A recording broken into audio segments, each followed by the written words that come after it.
Assalamualaikum warahmatullahi wabarakatuh. Selamat malam. Kami berasal dari kelompok 6 dengan anggota Vetru Gema Putra, Felix, kami Frank Gultom, Muhammad Rido, dan Julia Indrani. Kami akan membahas tentang jembatan Tukat Bangkung yang berasal dari Bali dengan penjelasan yaitu faktor pemilihan bangunan.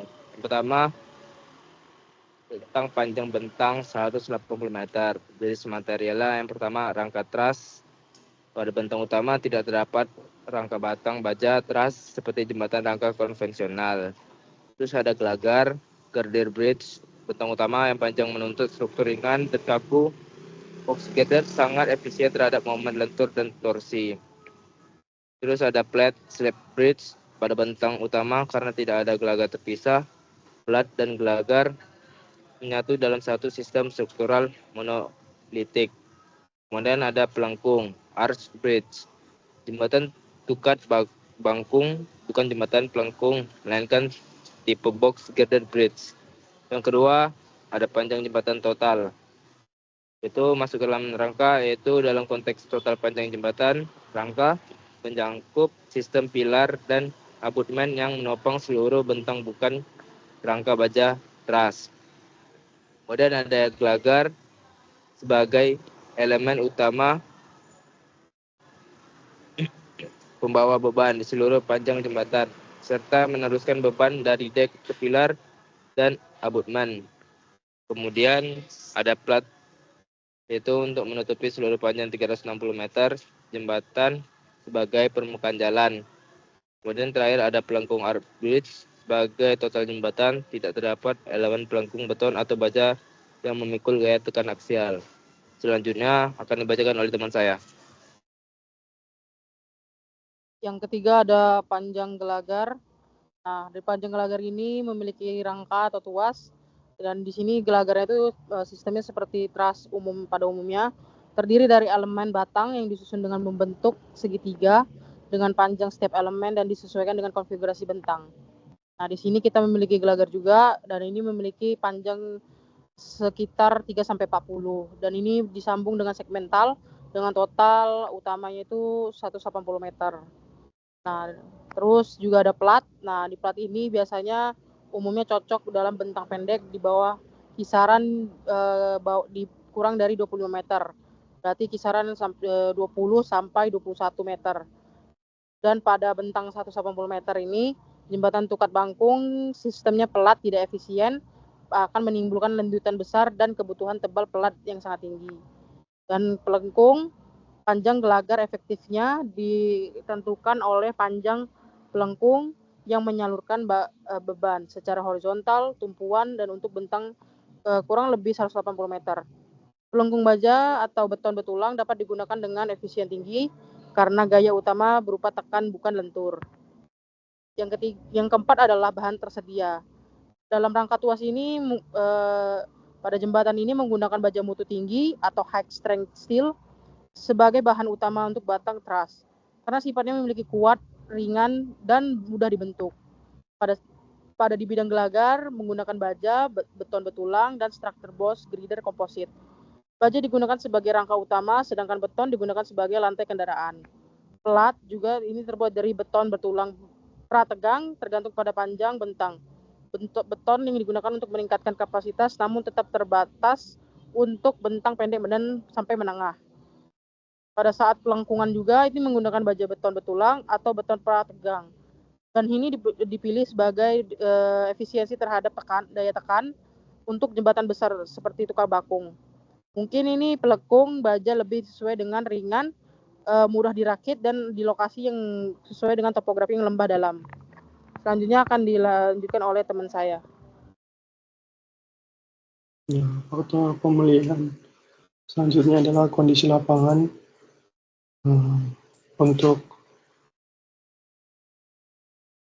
Untuk di rangka atau truss, jumlah pondasi dari pier dapat dirancang lebih sedikit karena struktur rangka dapat mendistribusikan beban dengan baik hingga bentang yang cukup panjang. Untuk rencana gelagar, tipe jembatan ini mendukung adanya jumlah pier yang banyak sehingga tinggi pier dan abutmen yang tinggi dapat mengakomodir setiap bentang yang ada. Lalu selanjutnya ada plat. Jembatan jenis plat ini relatif membutuhkan pier yang banyak, apalagi untuk jembatan Tukat Bagong ini tinggi dari jembatan menuju dasar permukaan dasar permukaan pier itu bisa mencapai 20 sampai 71 meter. Untuk jenis pelengkung dapat membantu mendistribusikan beban dengan baik sehingga dapat mengurangi jumlah pier yang ada di kondisi lapangan. Faktor selanjutnya ada waktu pelaksanaan. Untuk waktu pelaksanaan jembatan rangka dapat dikatakan relatif lebih cepat karena sebelumnya proses fabrikasi sudah dikerjakan sehingga pekerjaan di lapangan hanya tersisa untuk pekerjaan pemasangan yang pastinya setiap ukuran sudah sesuai. Lalu untuk gelagar atau girder bridge itu untuk waktu pelaksanaannya juga relatif cepat karena jenis gelagar ini juga sudah banyak difabrikasi secara prefabrikasi. Jadi nanti untuk pemasangan di lapangan sudah lebih cepat, hanya untuk instalasi, lalu pekerjaan-pekerjaan sambungan-sambungan, dan juga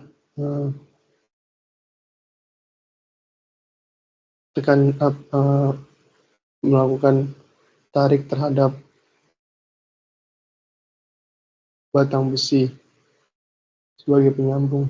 Lalu selanjutnya ada jenis plat. Jadi kalau jenis plat ini relatif lebih lama karena memerlukan waktu untuk menunggu pengerasan dari beton, apalagi untuk jembatan pengecorannya pasti dalam kubikasi yang besar, jadi membutuhkan waktu yang lama yang pastinya jadwal pengecoran akan dikerjakan per segmen. Lalu untuk pelengkung itu dapat dikatakan pekerjaan yang kompleks, jadi membutuhkan waktu yang lama. Dari detail-detailnya maupun baik dari desain yang ada, itu ukuran jenisnya cukup kompleks, jadi waktu yang dibutuhkan lebih lama.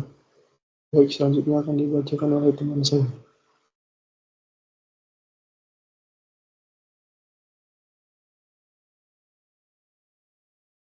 Jadi yang ketujuh ada kemudahan pelaksanaan. Jadi bagian rangkaian pemasangan relatif mudah karena rangka dapat difabrikasi dan dirakit di lokasi cocok untuk daerah dengan akses terbatas dan kondisi fondasi stabil. Sedangkan gelagarnya pelaksanaan mudah dan cepat karena elemen gelagar dapat diproduksi di pabrik dan langsung dipasang di lapangan dengan kren. Jadi yang ketiga ada pelaksanaan lebih sulit karena membutuhkan pekerjaan backcasting dan pengecoran langsung di lokasi serta waktu pengerasan beton. Yang terakhir ada pelengkung. Pelaksanaan cukup rumit karena memerlukan ketelitian yang tinggi bentuk lengkung dan sistem perancah serta kontrol geometris selama konstruksi. Yang ke-8 ada teknologi atau peralatan tersedia. Untuk rangka memerlukan peralatan mengangkat atau kren dan alat sambung, tetapi teknologi umum tersedia di lapangan. Untuk gelagar dapat menggunakan teknologi standar konstruksi baja atau beton prategang. Peralatan seperti kren dan alat jacking umumnya tersedia. Untuk plat membutuhkan peralatan pengecoran fabritor dan perawatan beton. Teknologi umum dan mudah ditemukan di proyek lokal. Dan yang terakhir, pelengkung memerlukan peralatan khusus untuk pemasangan pelengkung atau scaffolding tinggi, pembuat lengkung, dan sistem kabel penyangga sehingga membutuhkan teknologi dan keahlian yang lebih tinggi. Selanjutnya akan dibacakan oleh teman saya. Selanjutnya untuk faktor yang ke-9 yaitu estetika. Jenis yang pertama ada rangka. dengan tampilan teknis dengan pola batang tidak jelas. Untuk jenis yang girder bridge-nya, bobotnya ringan, memudahkan untuk transportasi dan pemasangannya dengan mudah dengan kren. Selanjutnya ada slab bridge untuk mengurangi kebutuhan backing yang sangat besar. Selanjutnya ada pelengkung atau arch bridge.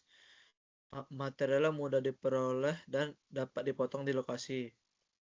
Selanjutnya faktor yang ke-10 ada biaya. Yang pertama ada rangka, yang itu membutuhkan banyak sambungan sehingga biaya fabrikasi diperhatikan. Selanjutnya ada gelagar, metode umum sehingga pengerjaan relatif lebih ekonomis. Untuk slab bridge-nya struktur sederhana sehingga penggunaan materinya lebih efisien. Yang terakhir ada arch bridge, yaitu memerlukan teknik khusus sehingga biaya konstruksinya jauh lebih besar. Selanjutnya ada akses pemeliharaan. Yang pertama, untuk rangkanya pemeliharaan lebih sering karena banyak sambungan yang harus diperiksa. Untuk gelagarnya, idealnya untuk area ini dengan medan ekstrim karena dapat dipasang dengan metode incremental launching. Selanjutnya ada plat. Pekerjaannya bisa dilakukan modular atau prefabrikasi dan dirakit di tempat. Terakhir ada pelengkung atau arch bridge-nya. Akses inspeksi perlu alat tambahan pada bagian lengkungnya.